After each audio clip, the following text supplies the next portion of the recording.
rate of ultrafiltration after connecting the patient to the machine is controlled by, in the recent machines, by 9 computer systems, 9 programs that take maximum ultrafiltration and then go down towards the hemodialysis.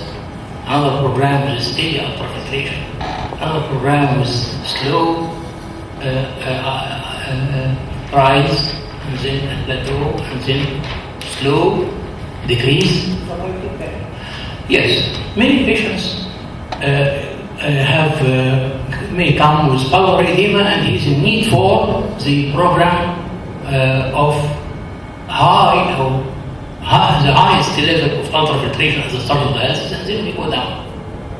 This to correct quickly the overload he have or acute pulmonary edema he have. But I have seen many patients that have hypotension at the start of dialysis, and when I change the computer program to the slow rise, and then plateau, and then slow, and go down slow, it's more favorable. So we have to choose the computer program for every patient just to avoid interdialytic hypotension. This is I have to. The machine has 9 programs.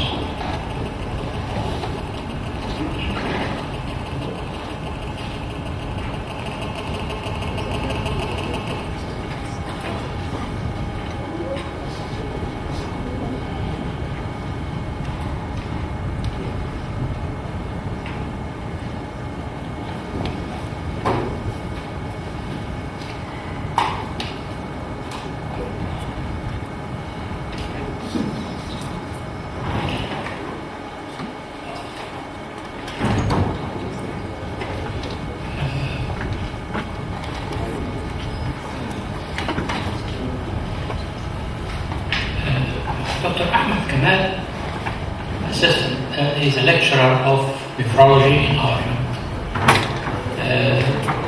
Will present a subject of end-stage kidney disease, palliative care. Welcome, Dr. Ahmed. You can proceed. Thank you. First, I would congratulate Dr. Ahmed Kamal for his great help and support and time to prepare this course.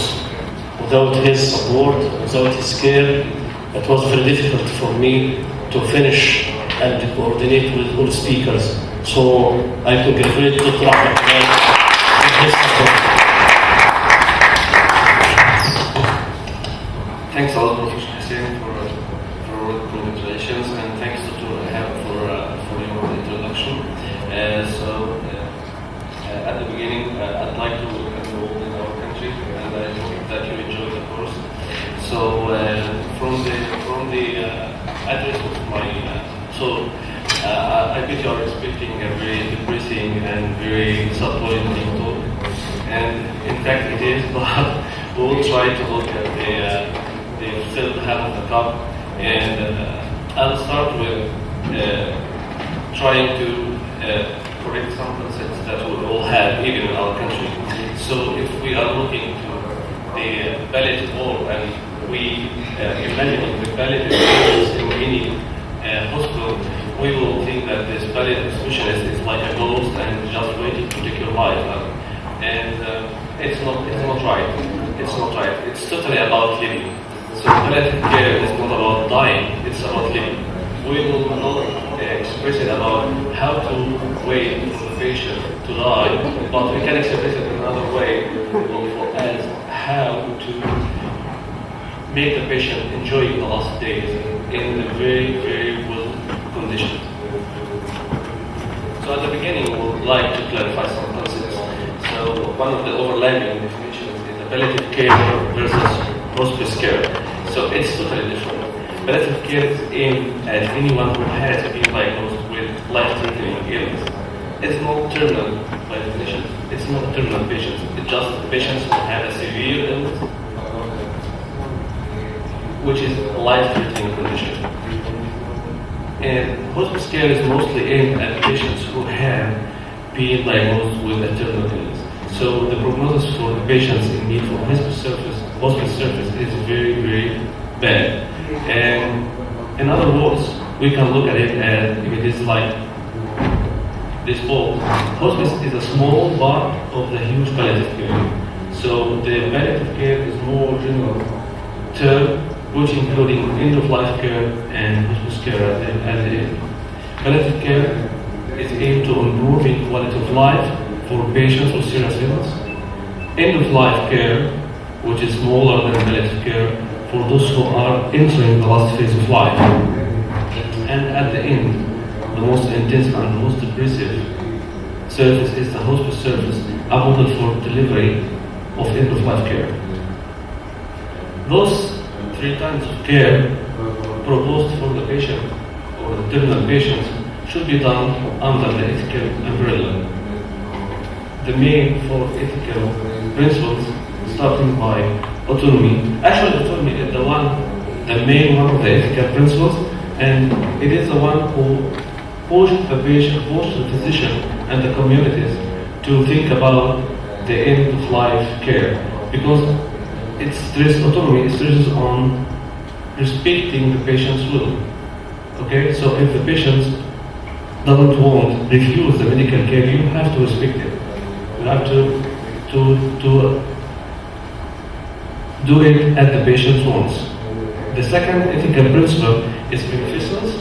So it means that you have to move according to the best expected by the patients, and non-maleficence means that don't do harm, and you have to do all those three ethical principles in a fair way. This is the last one, which is the justice. To have the end-of-life care or palliative care, it is a very multidisciplinary team composed of physicians, nurses, pharmacists, social workers, and spiritual counselors and behavioral psychologists. In other words, it is everyone's business. So everyone in the hospital should contribute in this palliative care.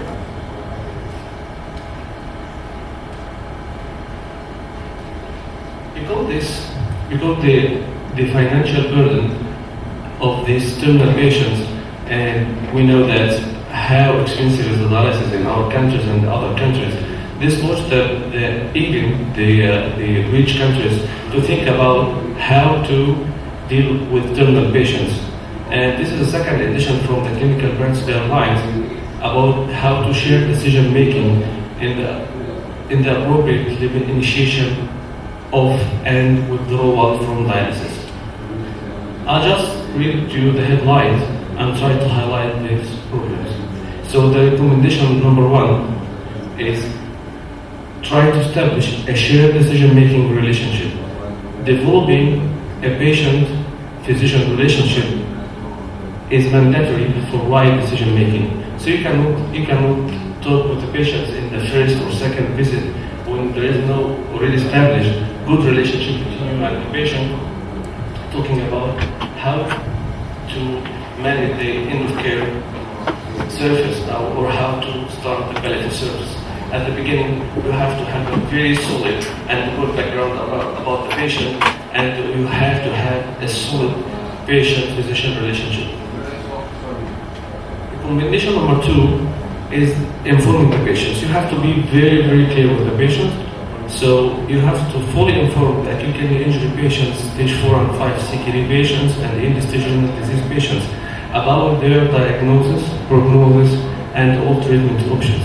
So those first steps, you just talk to the patients, trying to build up a relationship between you and the patient. The recommendation number 3, stating that you have to give all patients with acute kidney injury, stage 5 chronic kidney disease, or end-stage renal disease, an estimate prognosis specific to their overall conditions. There is another thing pushing you to be very clear with the patients. You have to talk to the patient with end-stage renal disease about their mortality rates, the complications that expected on long-term dialysis, and you will leave the final decision for the patient after discussion with the patient and the family. During doing this, you have to facilitate advanced care planning. So you have, it is not available even in our country, but you have to stress on the steps you will go through the delivery of service. And this should be institutionalized and through hospitals and community service. Making a decision to not initiate or to discontinue dialysis, and you see this is the recommendation number 5. You will not think about discontinue or starting dialysis of the patient except after going through the previous 4 steps. If appropriate, forego, that means withholding, initiating, or withdrawal from ongoing dialysis for patients of acute kidney injury, chronic kidney disease, or end-stage renal disease in certain well-defined situations. The recommendation number 6, consider foregoing dialysis for acute kidney injury, CKD, or end-stage renal disease patients who have a very poor prognosis. For more, home dialysis cannot be provided safely. By recommendation number 6, it's just stating that pushing you to discuss with the patients with like very elder patients, the patients with problems in vascular access. You have to explain to them that your dialysis situation will not be straightforward. We will have a lot of problems regarding your case, and you will leave the decision for them and the families.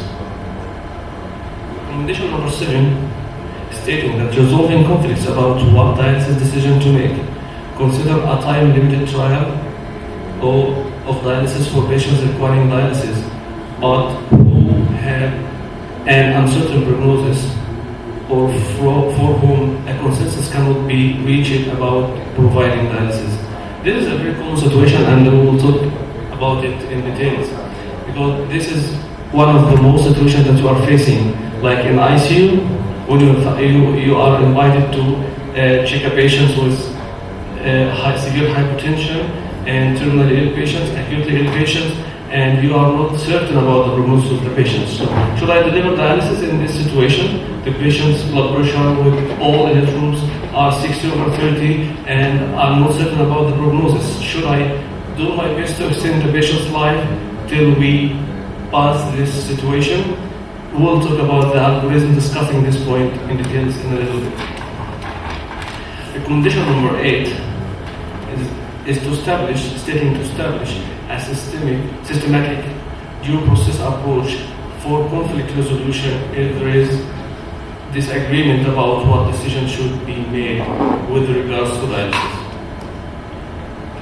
Recommendation number 9, talking about providing effective palliative care to improve patient-centered outcomes. Offer palliative care services and interventions to all acute kidney injury, chronic kidney disease, and end-stage renal disease patients who suffer from burdens of their disease.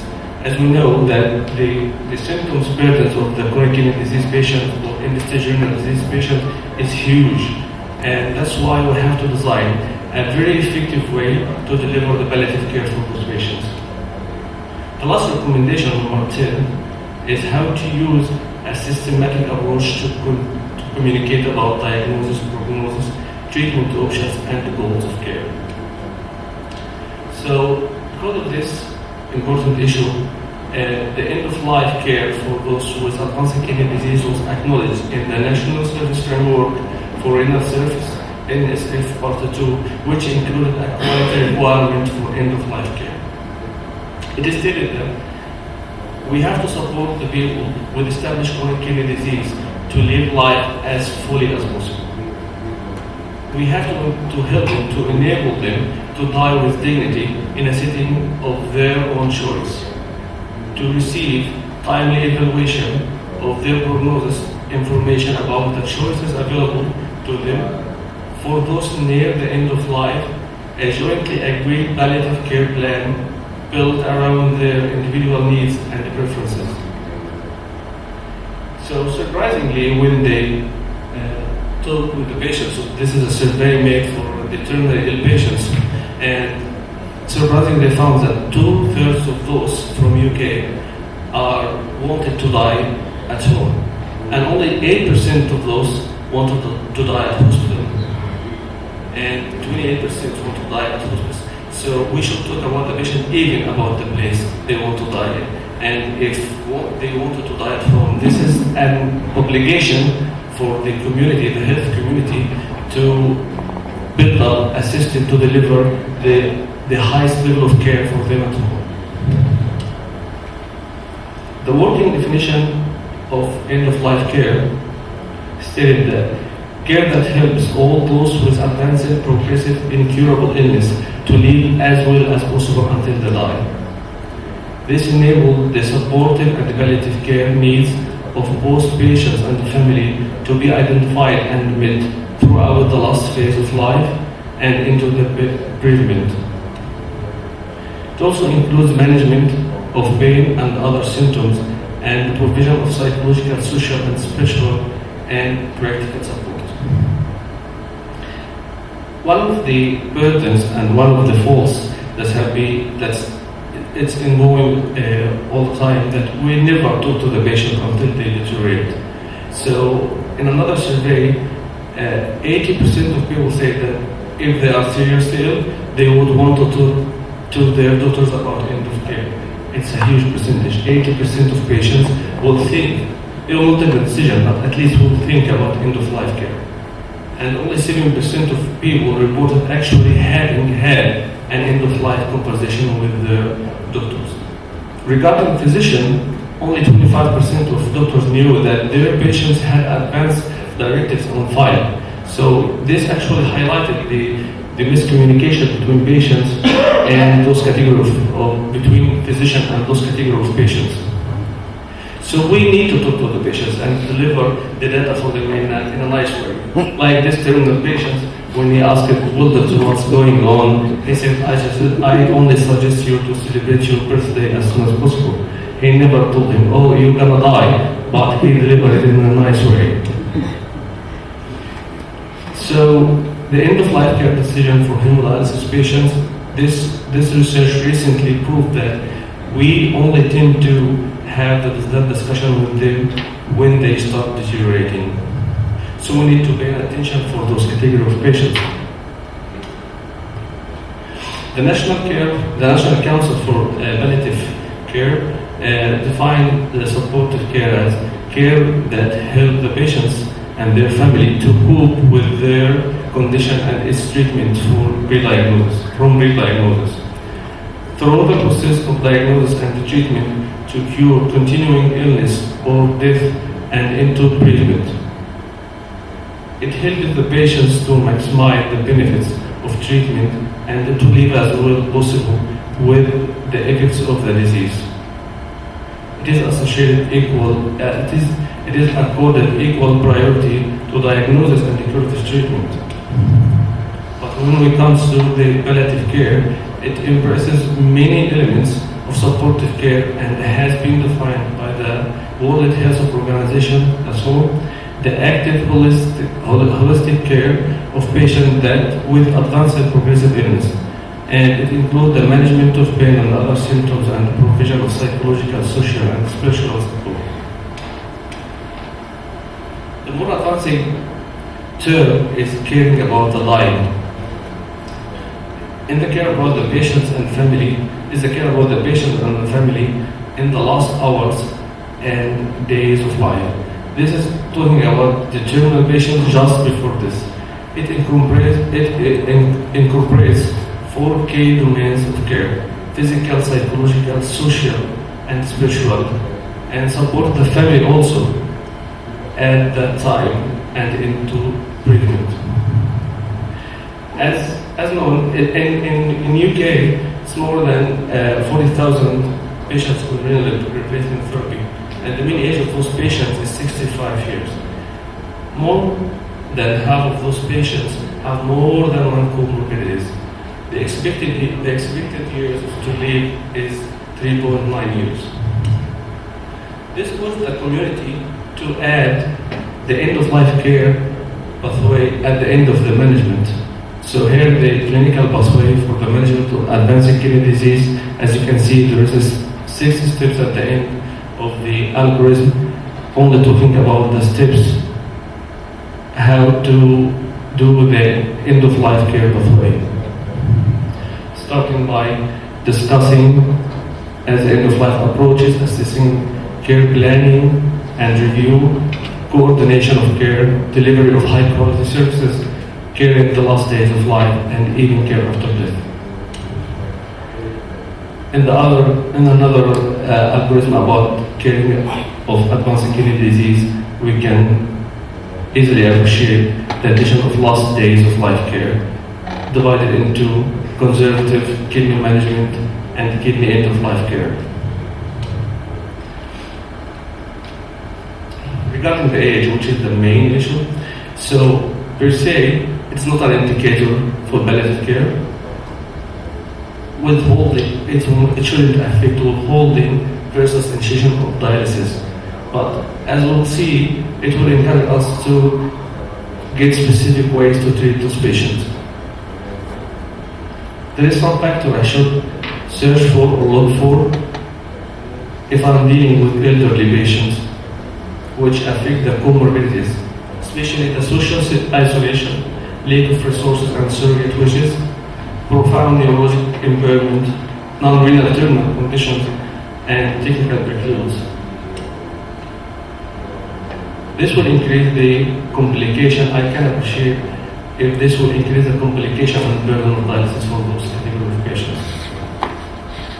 One of the nice researches, because the research area on these categories now or in the palliative care is a little bit limited, but this one of the very nice paper came from Yorkshire, from Leeds, UK, which comparing intervention, palliative care involvement against dialysis in patients over 70 years.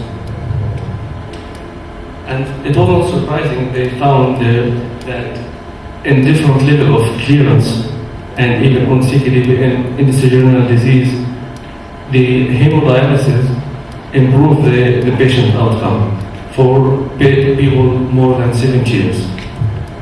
But when they categorize those patients according to the World Health Organization scale, performance scale, if it is lower than 3 or more than 3, surprisingly though found that there is no difference in outcome regarding the patient outcome as the people presented with WHO scale more than 3.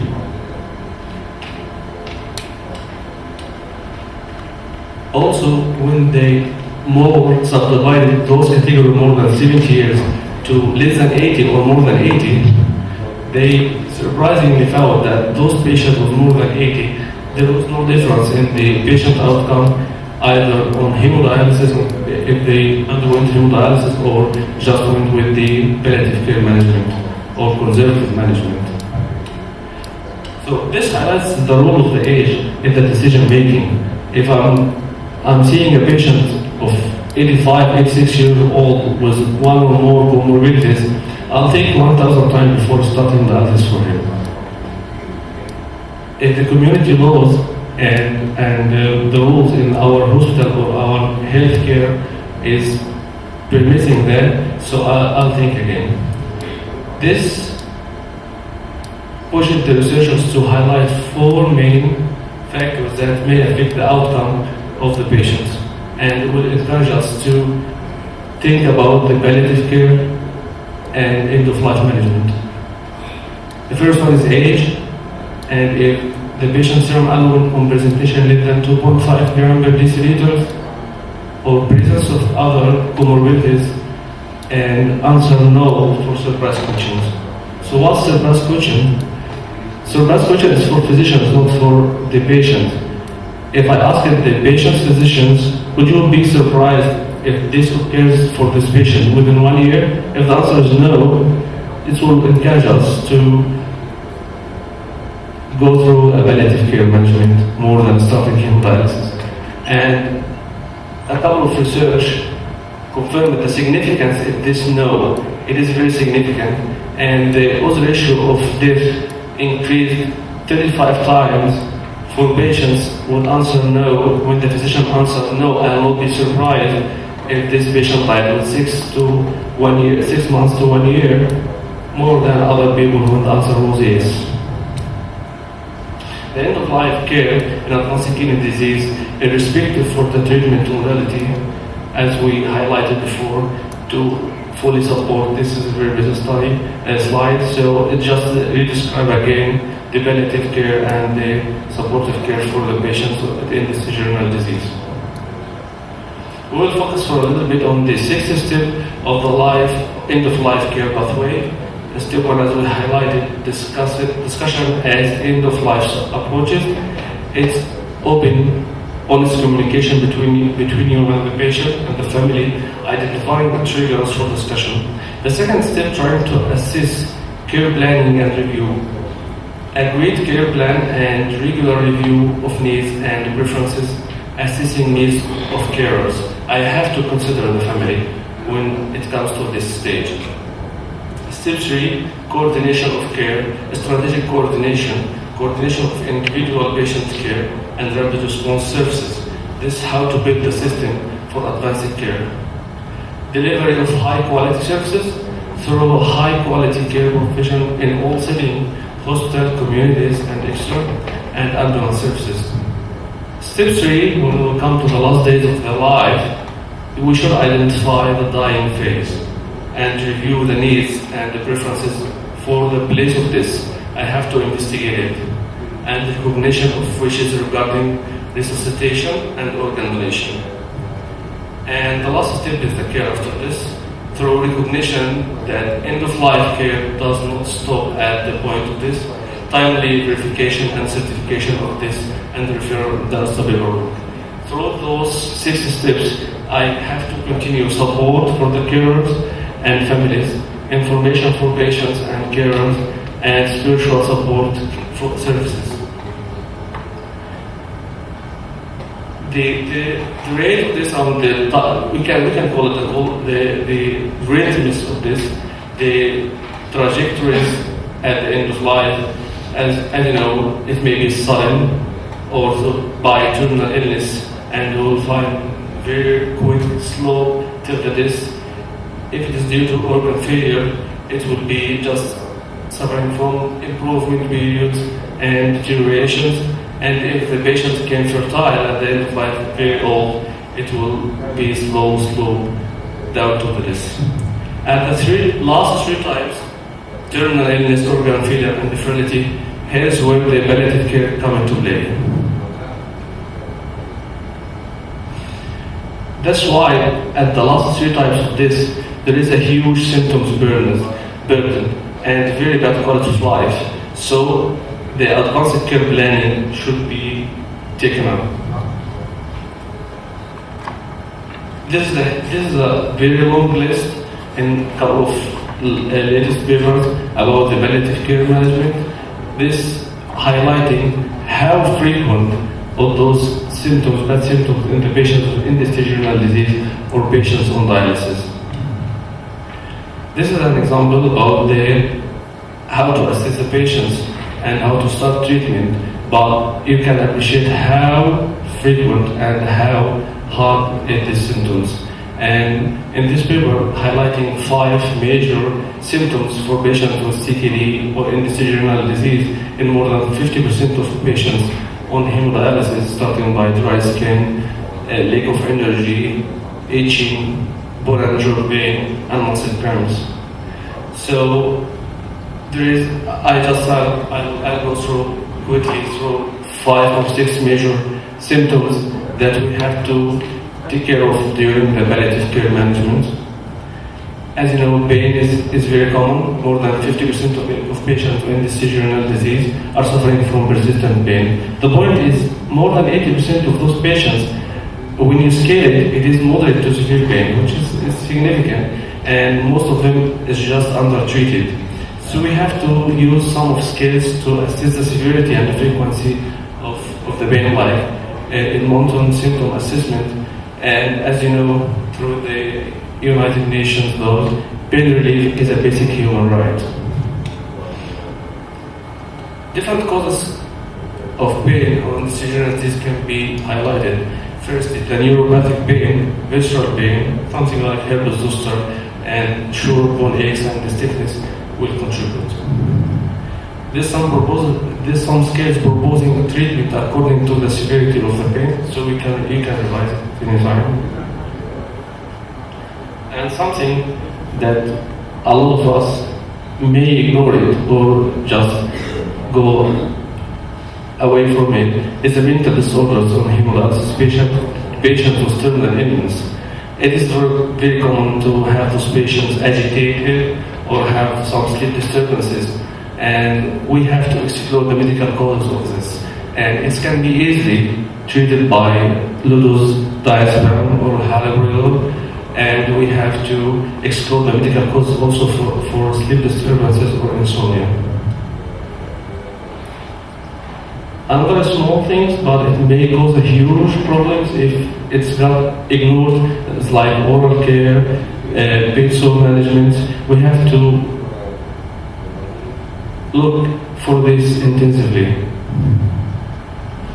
Also, cough and difficult breathing. Cough by per se may be a very light symptoms, but it may cause severe complications like pneumonia or tuberculosis.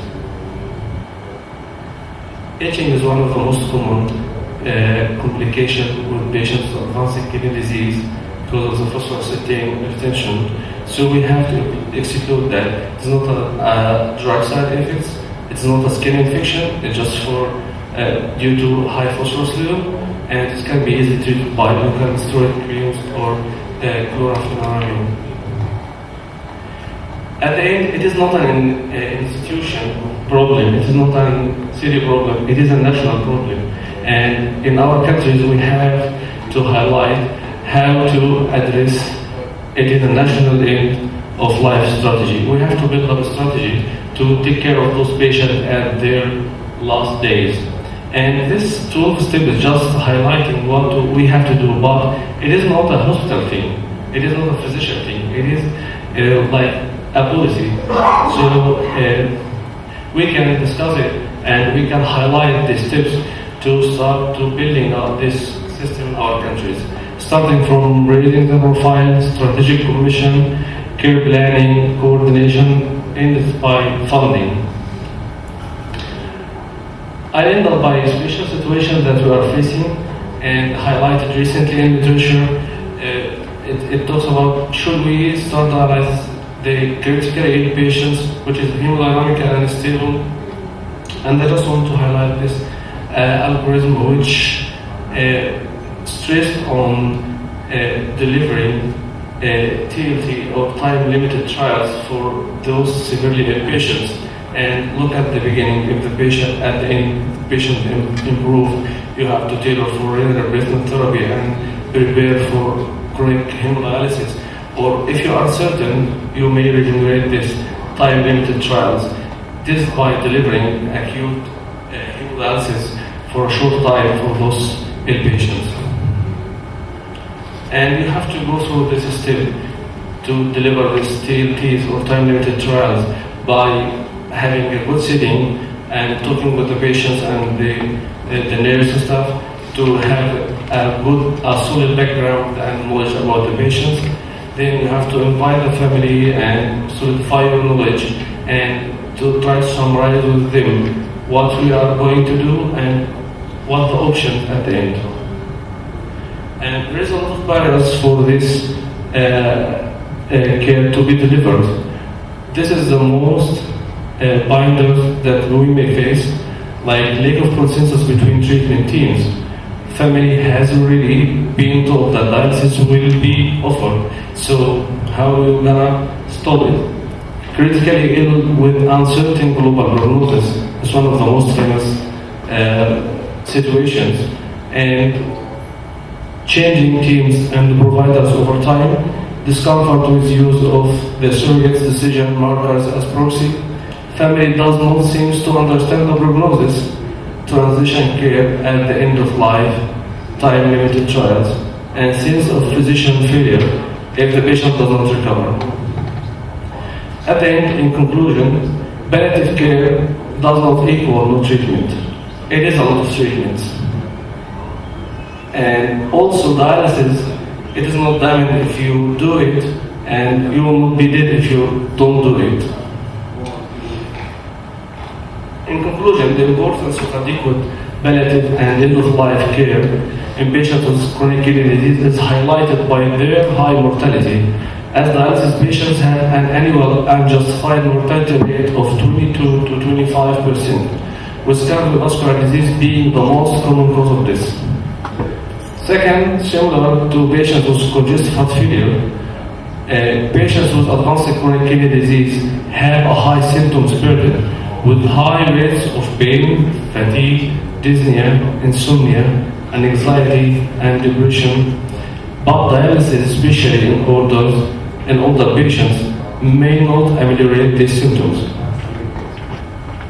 For many older patients with progressive kidney disease, including those with ischemic heart disease, dialysis provides no benefits, and managing these patients conservatively, without dialysis may actually prolong survival with better preservation of function and quality of life and fewer acute care admissions. Consideration of the long-term effects of dialysis must be considered carefully when initiating dialysis in patients with chronic heart failure, especially in the acute setting, as early dialysis initiation to manage volume in patients with congestive heart failure and CKD appears to be associated with increased rate of hospitalization and mortality.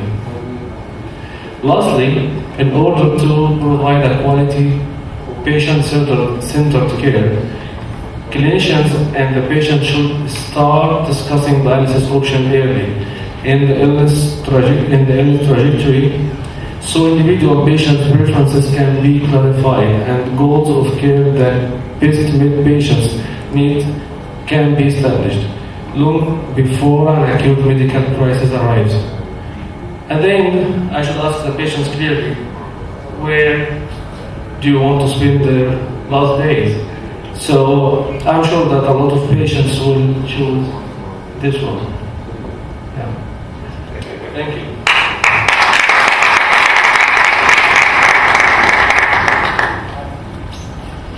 Do you have questions?